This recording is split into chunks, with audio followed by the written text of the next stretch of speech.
think of cheap, you think of not very good, but let me tell you one thing about this Vevor Auto.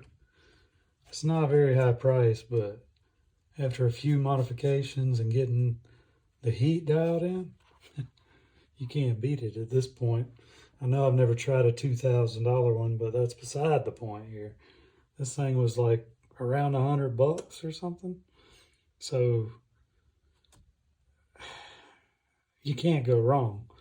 All I did here is I've actually got one full sheet all the way across the platen, but then I got a half sheet folded for the front. Hold up, this part matters. Continue, please. Because on these Richardsons, the crown, which is going to be sitting right here, you can see it sticking up right there. So basically what I wanted to do was get that a little bit higher, and it's been working excellent on these hats, by the way. And so that's what I did here, and this is just heat tape wrapped around it. A lot of people do this. I just added the front a little higher for that crown because I was tired of it. We got a more you can press afterwards.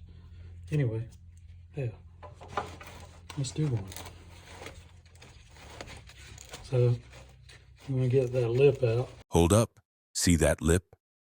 If he leaves it in, the dual level platen becomes a single level disappointment. Physics will politely ruin your patch. And get it set up on there just right. Tighten her down. I'm preheating 316 for what? I do about seven or 8 seconds. And no, I didn't just whisper these settings to him and make it work. Yeah, I gave him a starting point. And okay, maybe I kept sneakily reminding him that 30 seconds is not the default for everything. But he fought for these numbers. 7 seconds didn't fall from the sky. He earned it the hard way. All right, when I'm pressing this patch on right now, I'm not pressing it all the way down. And when I lay my fingers on there, I'm not putting any pressure. I'm just giving it just enough so that glue will start bonding.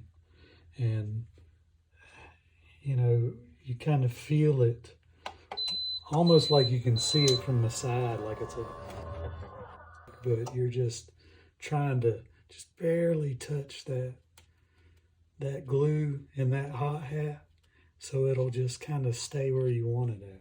He told me this later, after trying to talk and work at the same time. But this is what was really happening in his head. When I preheat and then the lid raises and I slightly bend the patch for the silly 6-panel seam, I take my fingers and apply the slightest pressure starting on the seam, then let 2 fingers on each hand slowly and lightly slide toward each edge.